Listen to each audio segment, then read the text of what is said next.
अंतर्गत पुस्तक परीक्षण हा विषय घेऊन येत आहे मी वाचलेल्या पुस्तकाचे नाव आहे नक्कीच नाक. या पुस्तकाचे लेखक आहे कविता महाजन. आणि मित्रांनो, या पुस्तकाची पृष्ठसंख्या आहे 24 व या पुस्तकाची किंमत आहे 50 रुपये.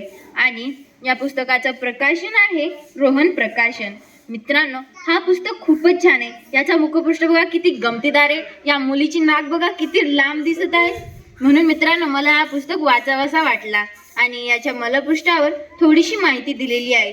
ती माहिती सुद्धा खूप छान आहे. आपण नेहमी पुस्तक पाहतो, त्याचा मुखपृष्ठ पाहतो, पण आपण मलपृष्ठ सुद्धा पाहिलं पाहिजे. त्यामधून आपल्याला खूप काही नवीन गोष्टी कळतात. म्हणून हा पुस्तक खूपच छान आहे. यामध्ये एक मुलगी असते व तिला नक्कीच नाक म्हणून सगळेजण चिडवत असतात. व मित्रांनो, यामध्ये नाकाविषयी काही कवी म्हणजे म्हणी सुद्धा दिलेल्या आहेत. यामध्ये नाकाचं काय महत्त्व असतं हे सुद्धा दिलेलं आहे. आपल्या घरामध्ये जर उंदीर मेलं तर ते आपल्याला नाकाद्वारे लगेच कळतं. आणि जर आपल्याला नाक नसती तर आपल्याला वास घेता आला नसता आणि उंदीर कुठं मेला हे सुद्धा कळालं नसतं.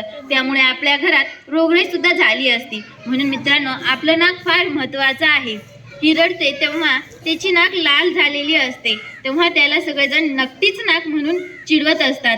म्हणून मित्रांनो, आपली नाक कशीही असो पण ती फार महत्त्वाची असते. आपण नाक बंद केलं तर आपल्याला तोंडाने श्वास घेता येतो, पण तोंडाने आपल्याला स्वच्छ श्वास भेटत नाही. म्हणून आपली नाक आपल्यासाठी फार महत्त्वाची आहे. आणि आपल्याला नाकामार्फत वेगवेगळ्या पदार्थांचा वास घेता येतो. म्हणून तुम्ही हा पुस्तक नक्कीच वाचा. तुम्हाला यामधून गंमत सुद्धा भेटेल आणि नाकाचं काय महत्त्व आहे हे सुद्धा तुम्हाला यामार्फत कळेल. आणि मित्रांनो, यामध्ये काही म्हणी दिलेल्या आहेत. नाकाने कांदा चिरणं, तसेच वेगवेगळ्या म्हणी. आणि यामध्ये नाक म्हणजे काय आहे हे सुद्धा यामध्ये दिलेलं आहे. म्हणून तुम्ही हा पुस्तक नक्कीच वाचा. धन्यवाद.